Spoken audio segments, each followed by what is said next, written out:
Bueno, estamos con 39 minutos de las 10. Antes que nada, yo quiero disculparme con el doctor Charles Rodas Quiñones, porque nos esperó acá más de la cuenta, porque tuvimos al invitado anterior, que también era importante que diga lo que dijo, señaló respecto a la Expo en este caso. Pero entramos en un mundo, digamos, hasta si se quiere, que debe ser atendido, porque el mundo está trastocado, tiene valores trastocados hoy, el mundo en general, ¿verdad? La sociedad se torna cada vez más violenta, más destructiva, y los fenómenos que surgen, nuevos quizá, o por lo menos acentuados, descomponen, destruyen justamente la unidad familiar. Y aquí se entra en el terreno de la psiquiatría médica, de los psicoanálisis, etcétera, etcétera. Y vamos a conversar con este miembro del movimiento solidario Salud Mental, el doctor Charles Rodas Quiñones. Buen día, gracias por estar acá. ¿Cómo te va, Charles? Buen día, Bruno, es un placer estar acá y a tu disposición. Bueno, y más o menos lo que... el amigo Charles, que lo conozco hace muchos años porque entró también en el mismo colegio en el que hicimos nosotros la carrera, digamos, de colegio, primaria y secundaria, el colegio Goethe, entre paréntesis, y el doctor Rodas Quiñones también cursó esos grados y esos cursos. Seguramente tiene un par de años más que yo, pero lo recuerdo y lo reconozco y como un alto profesional y como un ser humano excepcional también. Y lo invitamos justamente porque vemos que hace falta como una voz de consulta, escuchar voces positivas respecto a un mundo nuestro que en parte se está derrumbando, porque las apetencias tecnológicas de la gente, los nuevos recursos mediáticos que surgen y qué sé yo, facilitan un montón de historias, de nuevas telenovelas, si se quiere, porque estos celulares te conectan con el mundo, a veces bueno y a veces malo. Y entonces el que posee un celular, que prácticamente acá en la República del Paraguay el 99% de los ciudadanos tiene un celular, aprieta una tecla, el susodicho, y va hasta donde crea que su imaginación pueda conducirlo. Y entonces aparecen ideas extrañas de repente. Familiarmente tuve un caso reciente de un chico joven de 20 años que se sacó la vida. ¿Quién diría? Estaba en su apogeo, digamos, 20 años, imagínense. ¿Y cómo se da ese tipo de cosas? ¿Y por qué también? Sobre todo, ¿por qué? ¿Por qué la gente joven, habiendo tantas posibilidades en el mundo, para tantos gustos, para tanta diversidad de opciones, tiende a querer sacarse la vida? Y queremos abordar esto con todo el respeto del mundo, y quisiéramos escuchar a este profesional que también se especializó en México, se especializó en Barcelona, se especializó en Wichita, la Universidad de Estados Unidos, fue vicepresidente de la Sociedad Paraguaya de Psiquiatría y fundador de la Federación Psicoanalítica del Paraguay. El doctor Charles Rodas Quiñones, él es médico psiquiatra con formación psicoanalítica. Bueno, Muchísimas gracias, Charlie, por estar acá. A vos, y con gusto entramos al tema. Ya mismo. Decime, hay dos opciones, digo. Ya estuve más o menos barajando los conceptos hacia dónde va cierto sector de la sociedad mundial. Está la ideación suicida, que viene de la idea de suicidarse alguna vez. Ideación suicida. Y está la planificación suicida. Son dos estamentos, dos momentos totalmente distintos, diferentes. Hay un denominador común entre ambas opciones, si se puede hablar de opciones. ¿Cómo es eso? A ver. Sí, hay una diferenciación importante. El tema de la ideación suicida no se hablaba en la psiquiatría que yo me formé, en el psicoanálisis que me formé, ni existía la palabra ideación suicida. Ideación, sí, de idea, de algo ideal. No tanto de ideal, sino de una idea que... ¿Idea fija? No, todavía no es una idea fija, es una idea que circula por la cabeza en algún momento. Es la expresión casi cotidiana, sí, que teníamos de vez en cuando, decía me quiero morir. Sí, famoso. Me quiero morir. Es una expresión bastante frecuente que probablemente la mayor parte de la gente lo ha enunciado en alguna etapa de su vida. Sí, pero por ahí de boca para afuera. Claro, pero lo que pasa es que la sociedad anterior, muchos antropólogos le llaman sociedad prefigurativa, que era la sociedad en la que dominaba las normas que fueron transmitidas en forma generacional, sí, y dominaba la idea de los viejos, el consejo de los viejos, el consejo anciano. Después viene la sociedad figurativa, en el que hay un mix entre ancianos y jóvenes, y nosotros nos vamos ahora hacia la sociedad posfigurativa, en donde, ¿sí?, los jóvenes van a tener el protagonismo, el proceso de conducción. Y entonces es un mundo que se va haciendo complejo. En la época que Freud descubría el inconsciente a comienzos del siglo XX. ¿Y eso fue Freud? Ahí estuvo.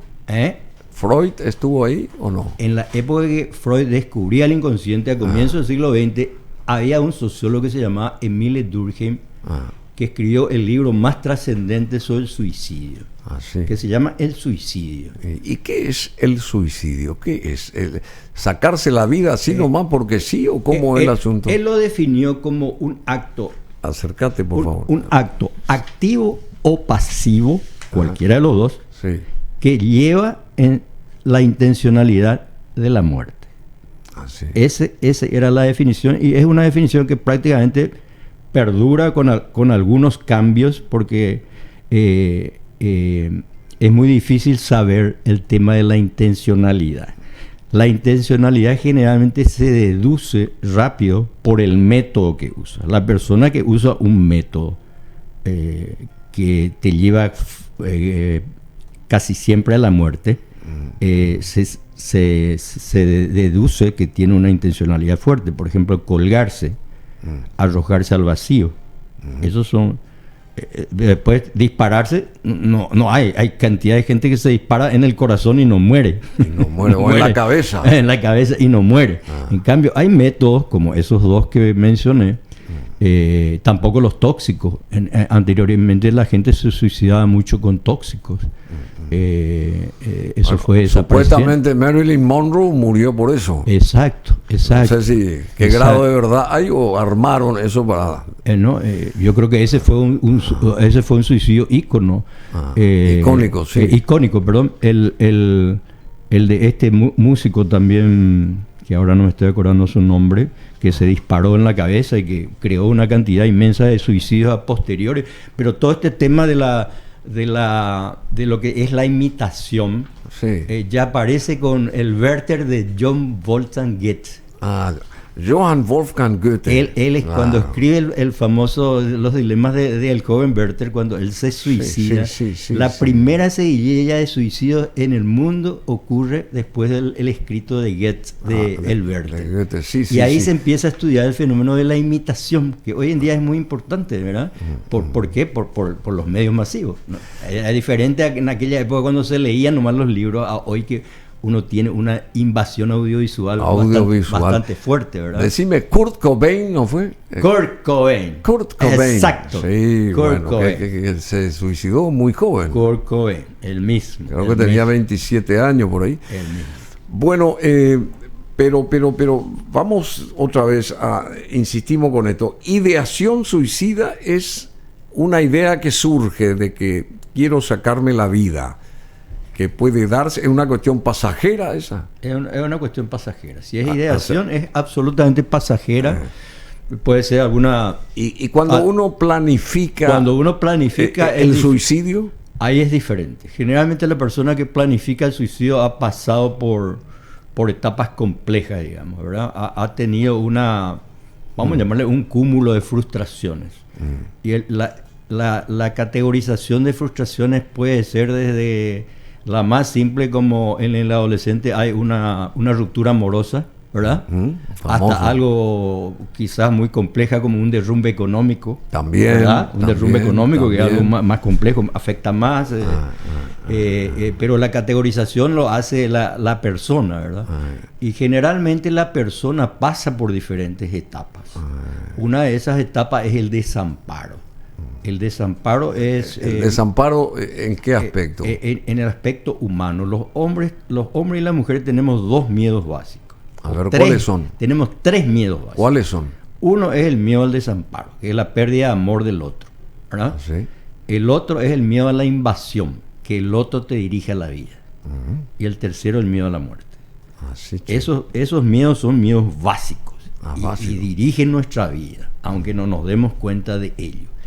Y cuando la persona empieza a sentir que la vida le aprieta o le cuesta vivir, el desamparo es la primera etapa, y entonces ahí aparece el tema del desamor.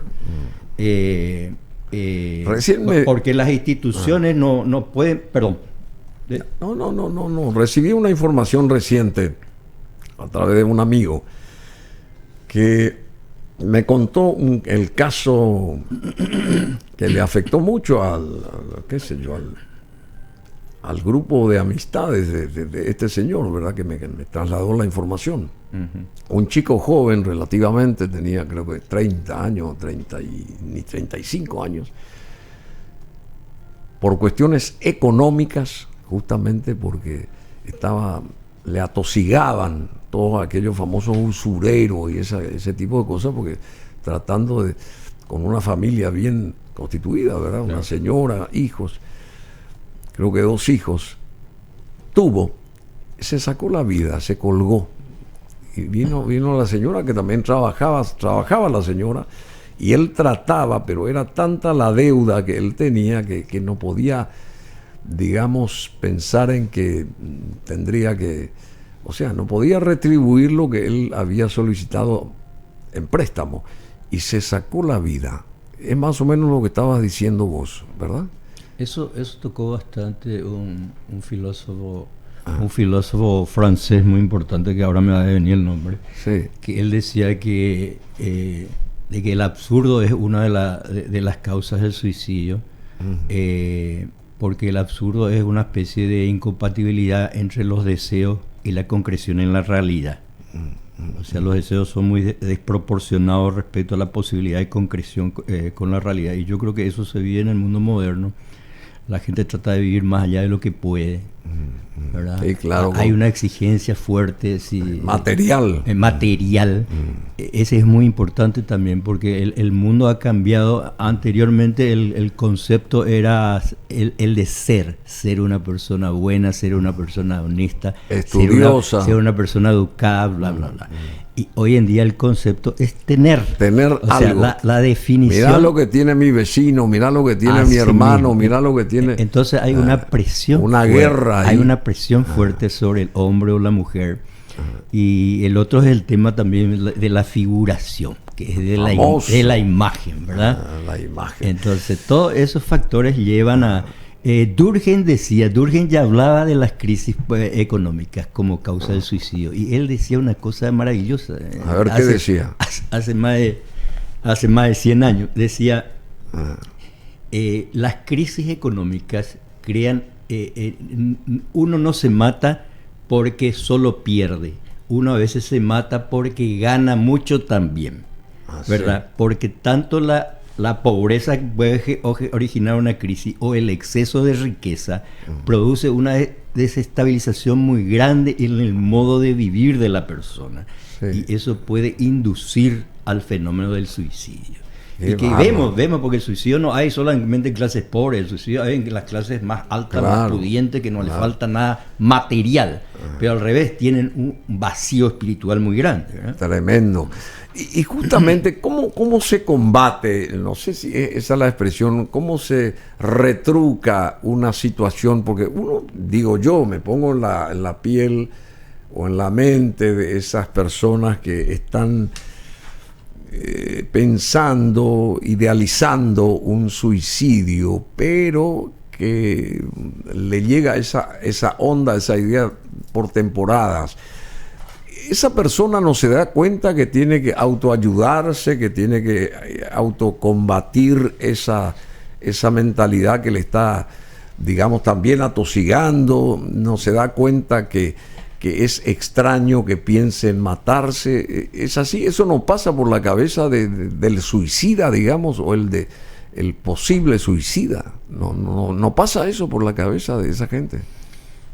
Lo que pasa es que o sea, tratar de defenderse. Si hablamos, por ejemplo, de los intentos, los intentos son otros. Vos intentás, pero la metodología que vos usás no es letal.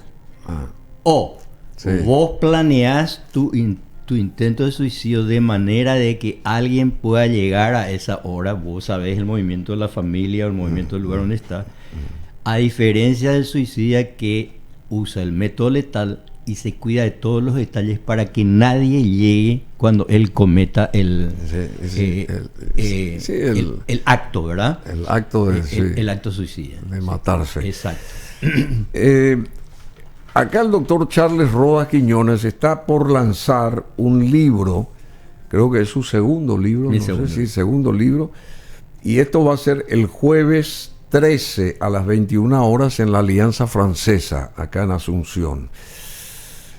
Presentación de su libro que tiene como rótulo Deseos de no vivir, o sea, sacando el NO, deseos de vivir. Uno tiene ganas de vivir, pero ¿quién es aquel que tiene deseos de no vivir? Y bueno, él estudió esto y escribe sobre esto el doctor Charles Rodas en su próximo libro, que será lanzado en la Alianza Francesa el jueves 13 a las 21 horas. Deseos de no vivir es un intento de análisis multidisciplinario desde la clínica y la estadística hacia una contextualización filosófica, económico-política y sociocultural de las condiciones que forman el sustrato de dicho deseo.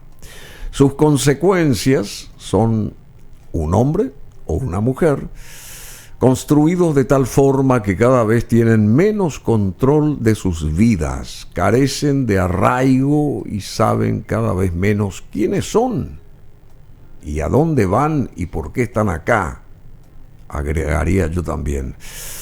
El desamor, la destrucción de los valores, lo que dijimos antes, la dialéctica del poder relacional, en fin, lo que señaló acá el doctor Charles Rodas, las múltiples carencias materiales, el desvanecimiento de los ideales propiamente y la inducción a la muerte desde medios de comunicación masiva. Eso hay que explicar.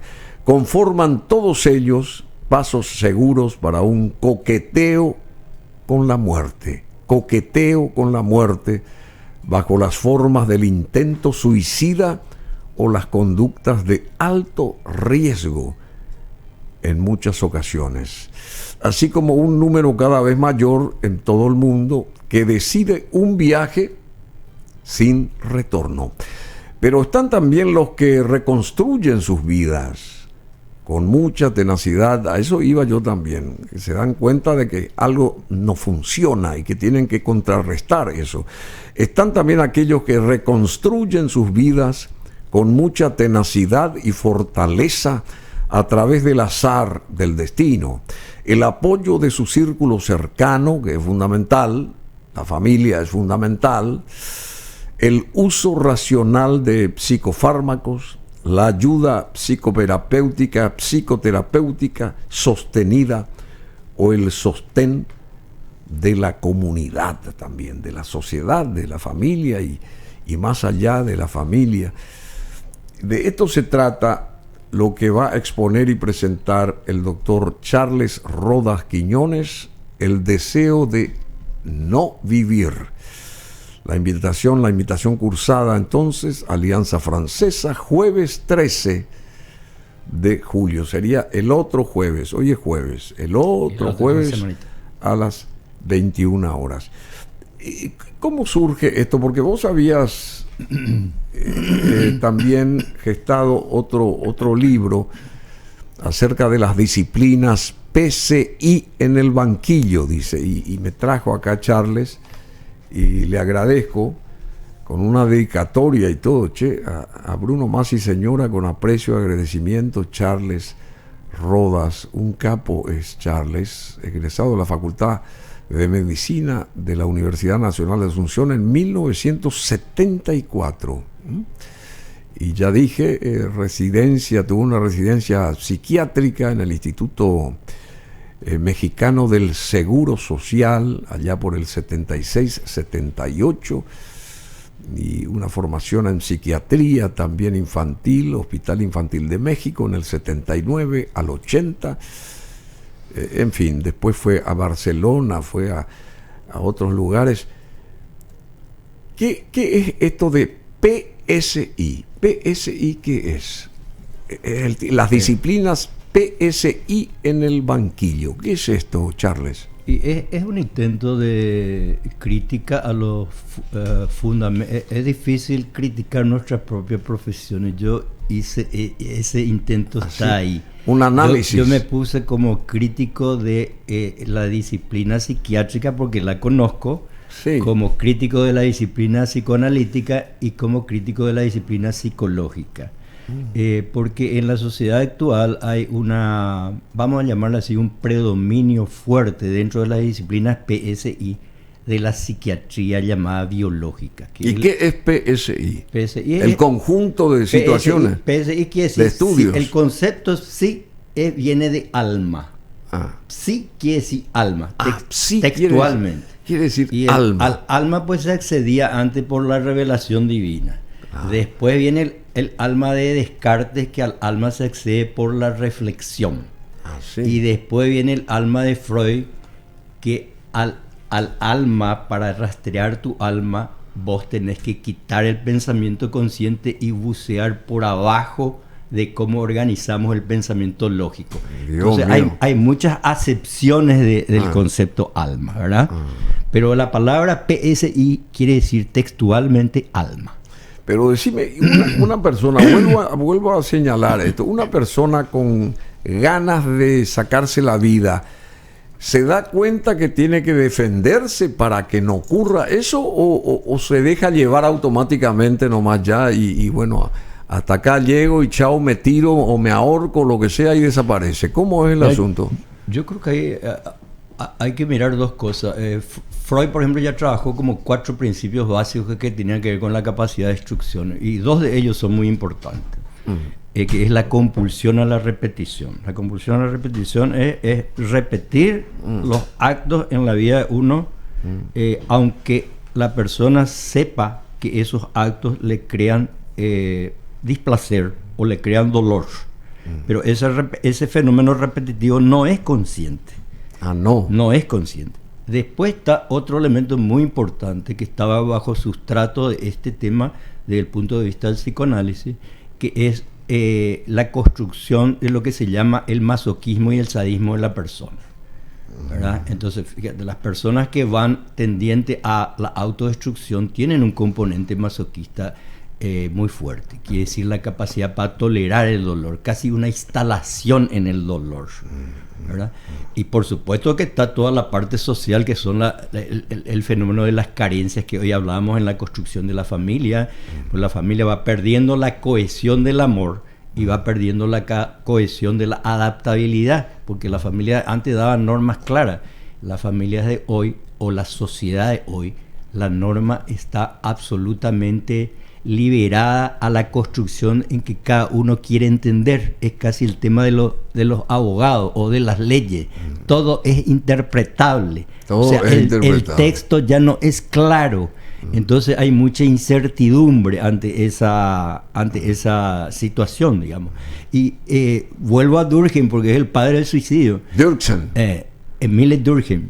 Él decía, ¿de qué origen? ¿Holandés? ¿Alemán? ¿De dónde? Durkheim era francés. Francés. Sí. Él decía que la sociedad, allá a comienzos del siglo XIX, ya decía que la sociedad tendía a ser una sociedad anómica.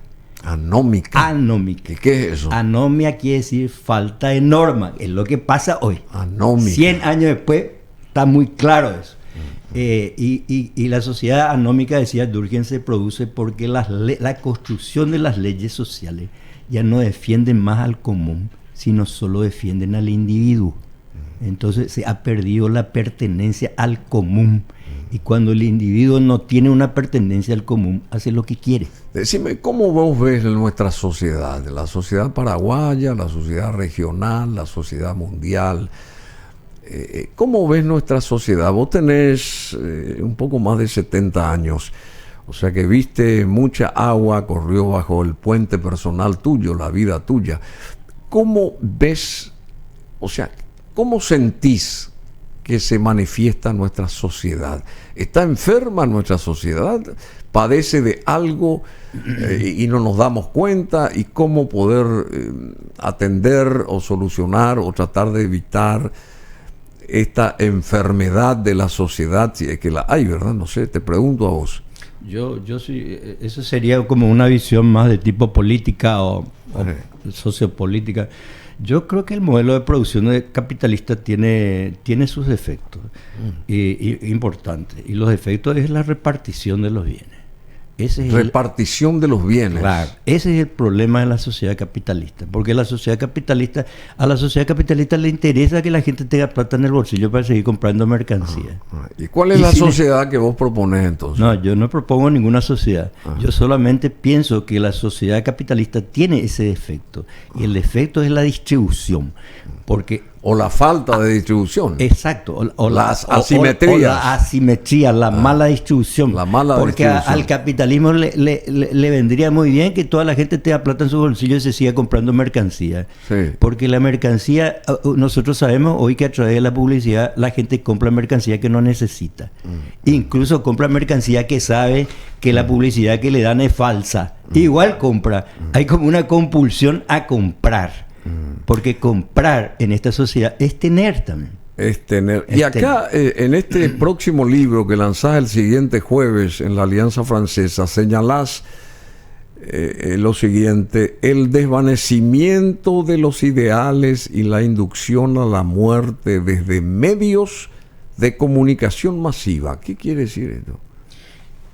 O sea, los medios también hacen que uno tenga la tendencia esa... o está idealizando, digamos, suicidarse, tiene la... Es un poco lo que yo te decía un poco fuera de aire hoy, de que yo creo hay dos posiciones. Los medios son simplemente la significación de lo que pasa en la sociedad, o los medios también inducen posiciones autodestructivas. Y bueno, eso hay muchos estudios de que, de que aparecieron los medios, el tema de la inducción a las características de la violencia, porque que los medios también transmiten, no me digo los medios como los locutores, sino la cantidad de medios audiovisuales, de polución audiovisual que recibimos.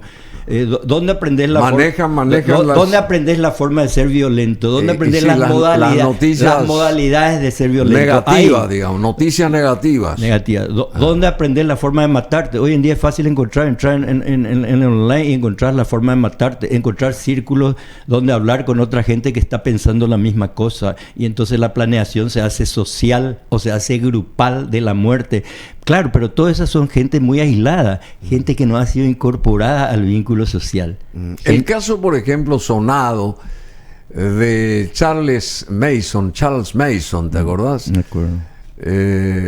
Allá en California fue esto, digamos, que murió ahí esa actriz famosísima, Sharon Tate. Sharon Tate, me acuerdo. Sí, y después el Mason o Mason, Charles Mason o Mason,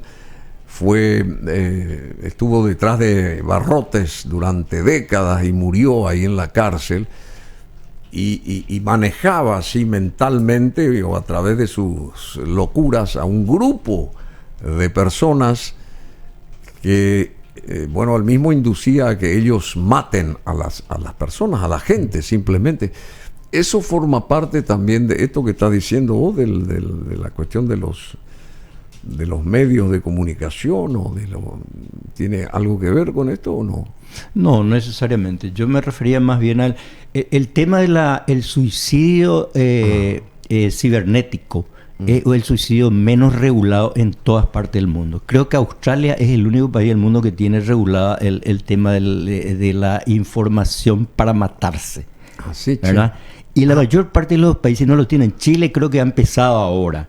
Y es fuerte. Los chicos acuden mucho a esa información. Mucho acuden. Y por eso te decía, no es solo información. Hay un programa, hay una... ¿Cómo llaman el programa? No sé cuál es el nombre. Se llama La Ballena Azul.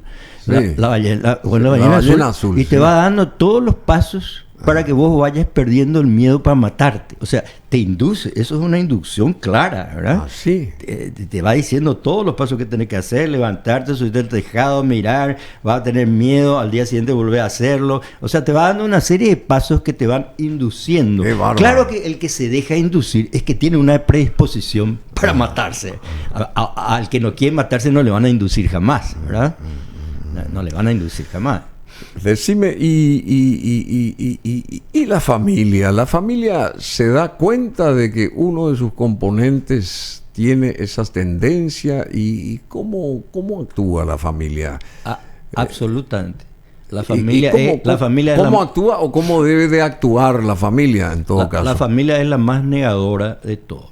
Es la que, negadora, sí, niega. Es la más ciega a ver. Sorda y muda. Y cuando se produce el hecho, es la más ciega y negadora para admitir. Así, che. Y eso tiene que ver con el tema de la producción del dato. Porque el dato del suicidio es uno de los datos más mentirosos que hay. ¿Qué quiere decir el dato del suicidio? ¿Alguien se da cuenta de No, el dato es, qué sé yo, el Ministerio el Ministerio de Salud dice hay 300 suicidios al año. Ya. El dato del suicidio, sí. El dato del suicidio es fácilmente alterable, porque hay muchas, primero la familia, primero la religión, porque la religión no admite el suicidio, la religión católica, estoy hablando de la católica particularmente, en general tampoco la judaica, tampoco la musulmana. El tema del suicidio es unánime. Es un tabú. En las grandes religiones es un tabú. Es un tabú. Y al ser un tabú pero la religión católica modificó bastante eso, de ser pecado, ahora pasa a ser una vergüenza nomás. En el Concilio Vaticano II ya se admite, no es más pecado, pero eso es la encíclica. Pero la estructura de la iglesia sigue pensando que sigue siendo pecado.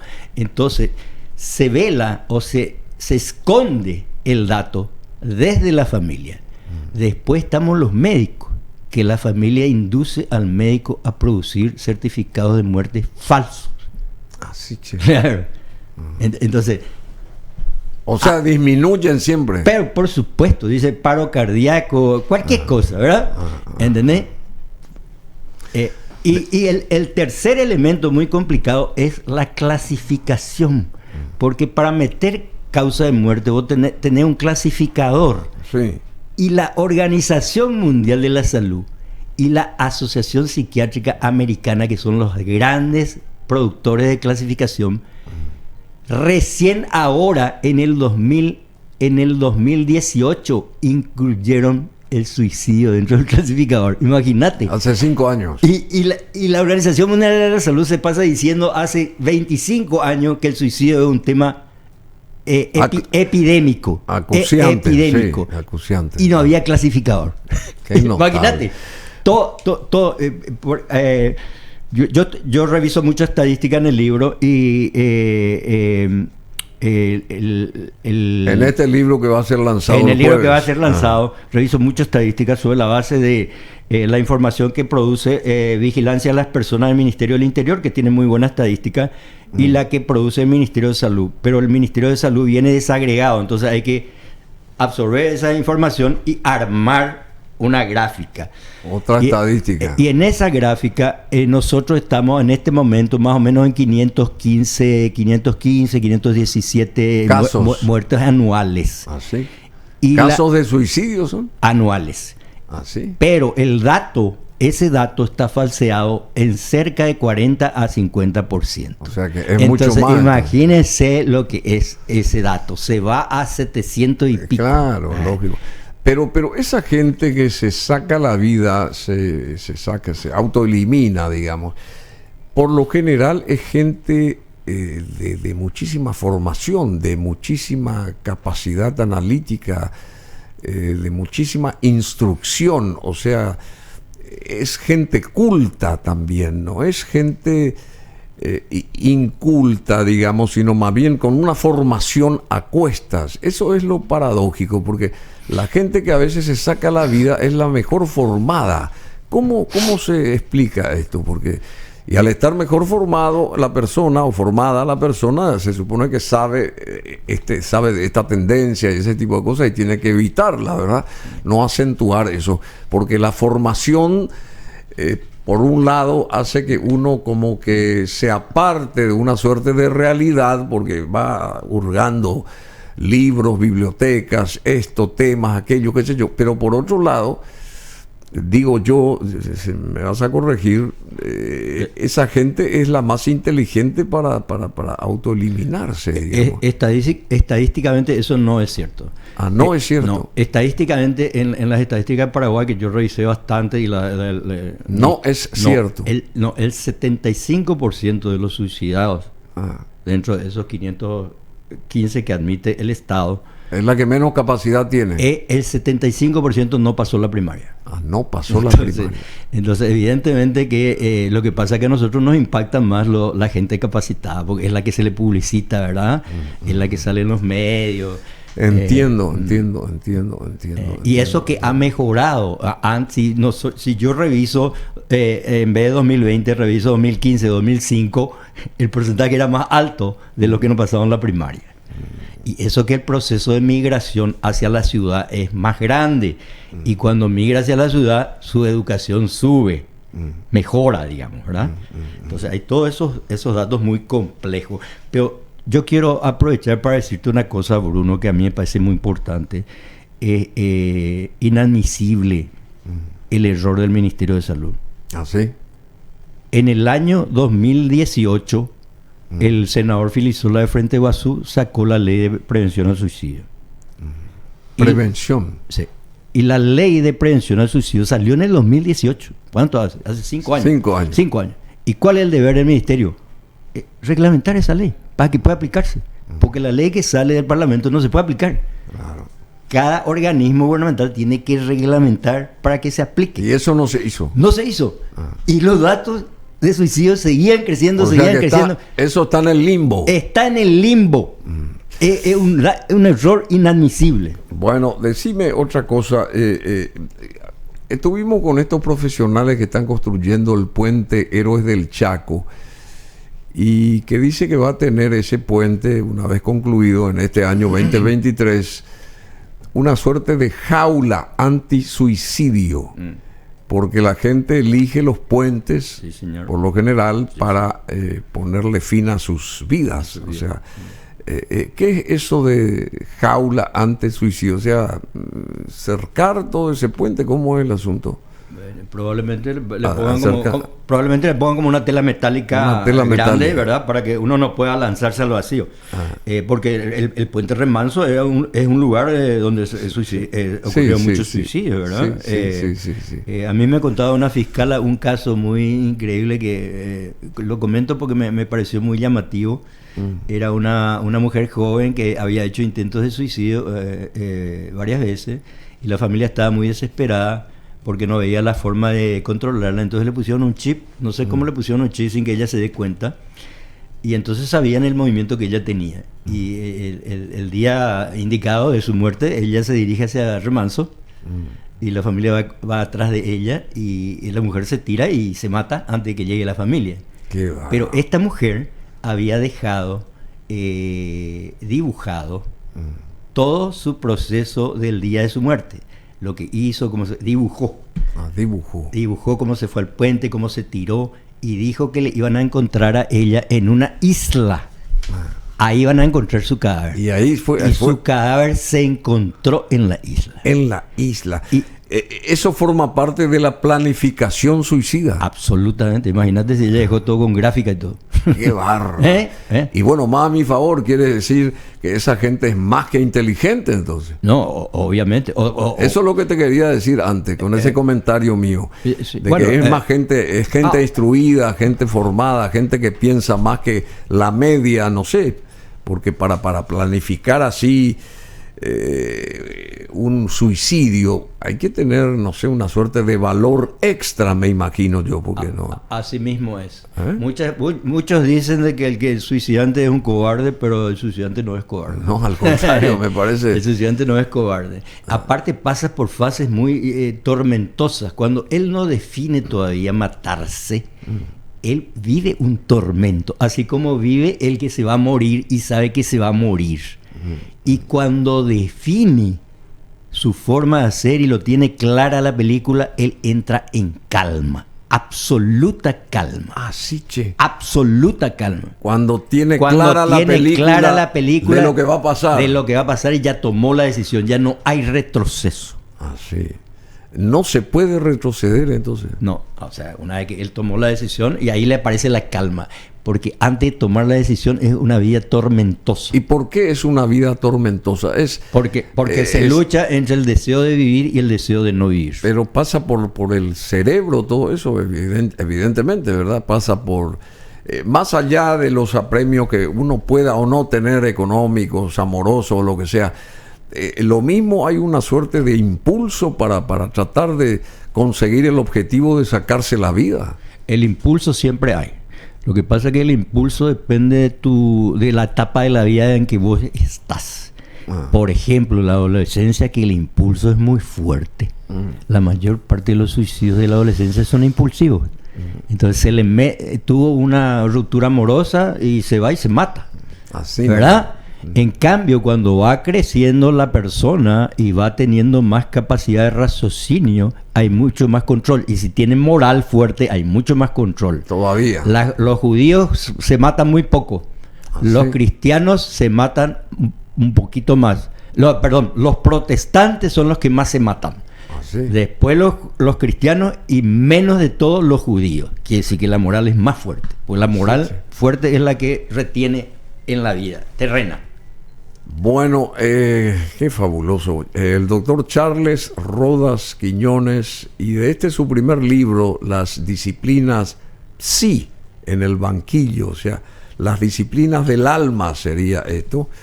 Dice, los psi o las almas en el banquillo es un ensayo crítico reflexivo, experiencial, de experiencia e histórico al mismo tiempo. Contextualiza las prácticas y los fundamentos teóricos y su consecuencia, la terapéutica, analiza la funcionalidad de las asociaciones profesionales, de los institutos o instituciones, de las instituciones por las que transitan las personas e incursiona en las políticas del sector de la salud mental.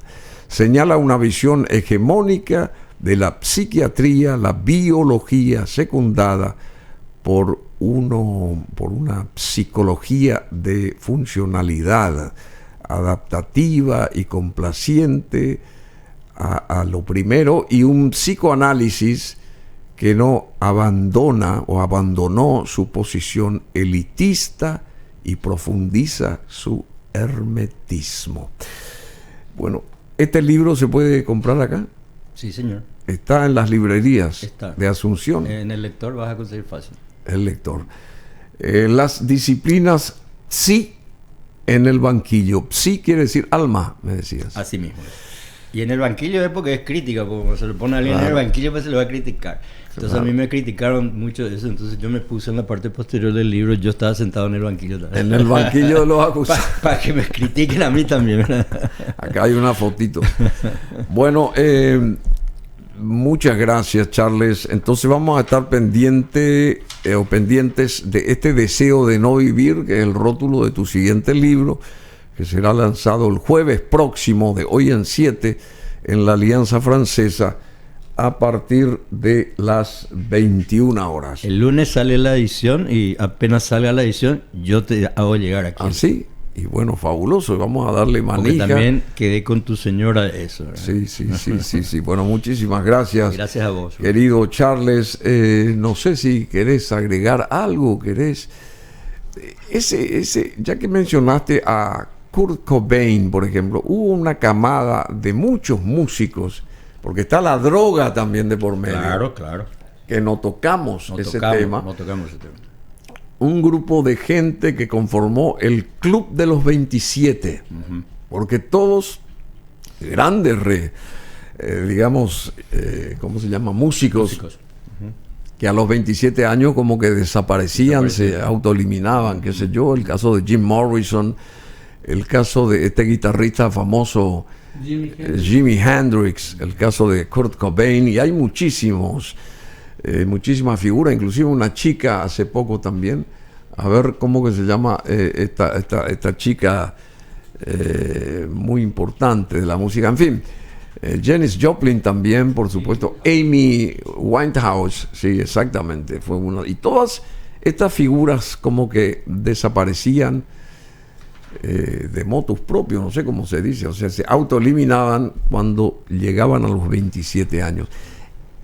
¿Por qué eso? Por todo lo que dijiste, que la gente joven de repente hubo una desconexión en el cerebro o en el corazón de las personas y se sacan la vida. No.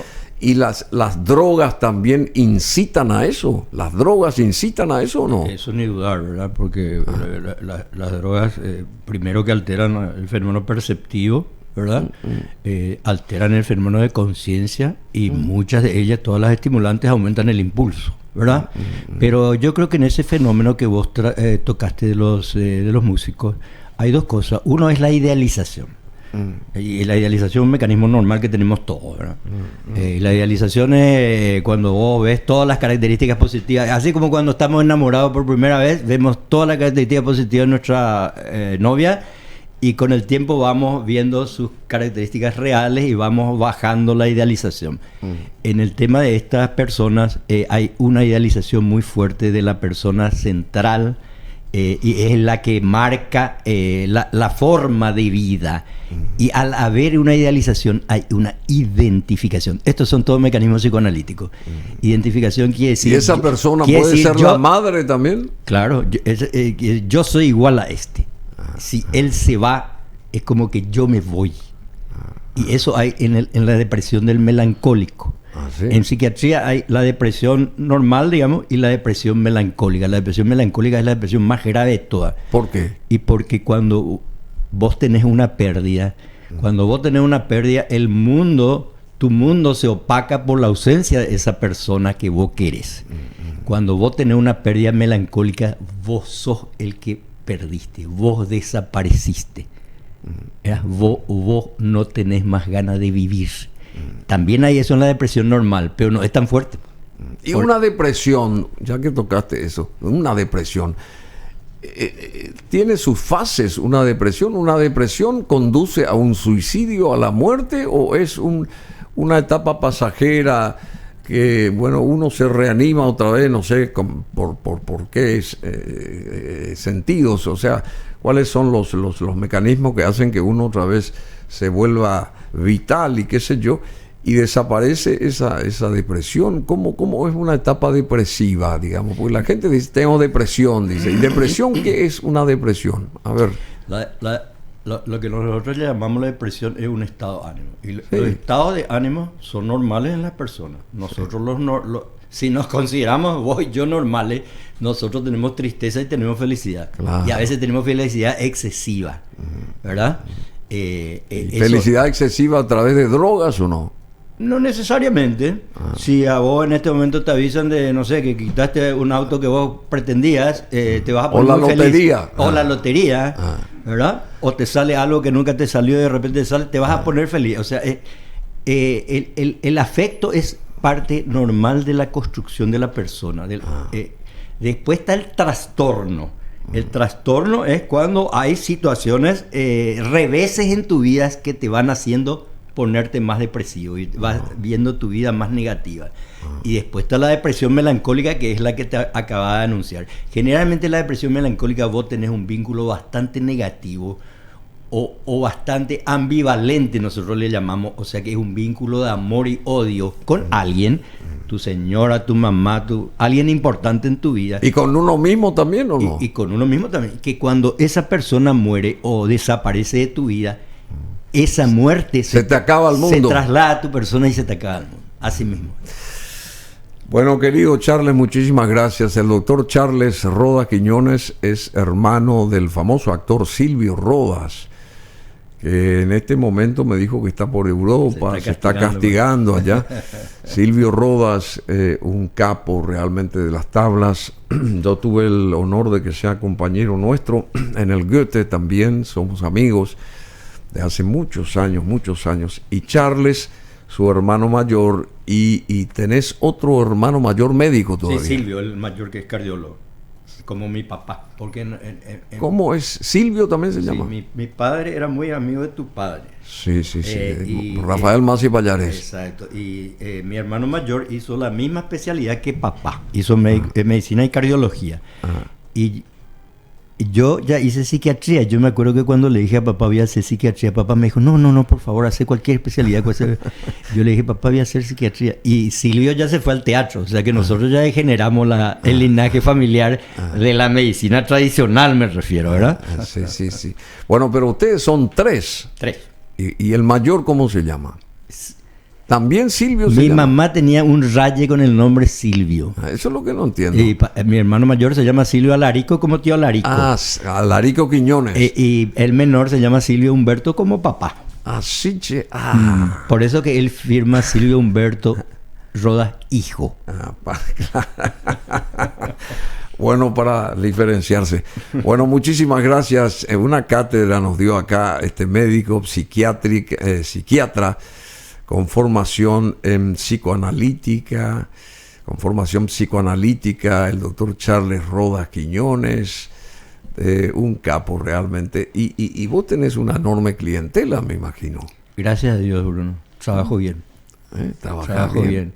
Y vos sabes que yo aprendí con el tiempo a desprenderme un poco de las teorías. Porque viste que cuando uno empieza a trabajar, particularmente en nuestra profesión, se liga mucho a las teorías.